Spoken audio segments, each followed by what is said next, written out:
Hello বন্ধুরা, সবাই কেমন আছে? চলে আসলাম আর একটা মিনি ব্লগ নিয়ে। আজকে কোথায় আছি তোমরা বলো তো? তো যাই হোক, আমি বলে দিই, আমি এখন আছি বাবার বাড়িতে। আর পুরো 1 মাস পর আমি বাবার বাড়িতে আসলাম। আর এদিকে দেখতে পাচ্ছ, এটা হচ্ছে ইলিশ মাছ। বাবা নিয়ে এসেছিল হাট থেকে ইলিশ মাছ কিনে। মাছটা কিন্তু বড়ই ছিল বেশ।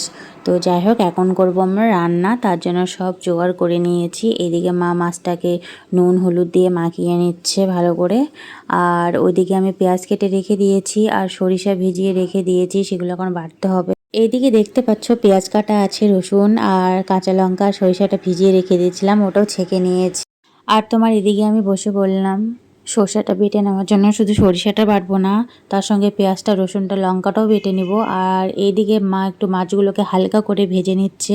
অনেকেই মাছগুলো ভাজে না, কিন্তু আমরা একটু ভেজে নিলাম হালকা করে, টেস্টটা অন্যরকম হবে। তার জন্য ভাপা তো অনেক খেয়েছি, একটু আলাদা করে খাওয়া যাক। আর এদিকে আমার এখনও মশলা বাটা কমপ্লিট হয়নি। আর এদিকে দেখো ভাই ক্যামেরা করে দিচ্ছিল, আড়ি পাশে আমাদের বাড়িতে।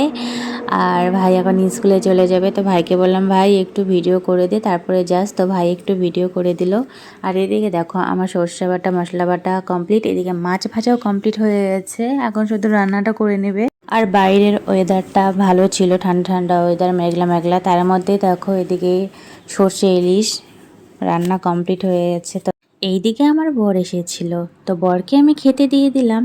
আর বলছে কি এটা কি মাছ? আমি বলছি ইলিশ মাছ। আর তোমাদের কি বলবো, এসেছে কত দুপুরবেলা, প্রায় 12:30টার দিকে এসেছে। আর খেতে বসেছে কত লেট করে। তো আমাকে কি বলছে, দেখো ভাত আমি কতটুকু নিয়েছি আর তুমি আমাকে খেতে দিয়েছো কতগুলো তরকারি। তো তোমরা বলো তো এখানে কি এমন বেশি তরকারিটা ছিল যে আমাকে বলছে এতগুলো তরকারি কেন দিয়েছো? তো বাড়ি থেকে হয়তো খেয়ে এসেছিল দুপুরবেলা, ওই জন্য অল্প একটু ভাত খেলো। আমি এত বারণ করি যে বাড়ি থেকে খেয়ে আসবে না এখানে আসলে, তবুও বাড়ি থেকে খেয়ে আসে। আর এখানে এসে না একটুও খেতে পারে না, অল্প একটু করে খায় হয়ে গেল। দেখো একটা মাছের পিস নিয়েছে। তো চল বন্ধুরা, আজকে দিন টাটা।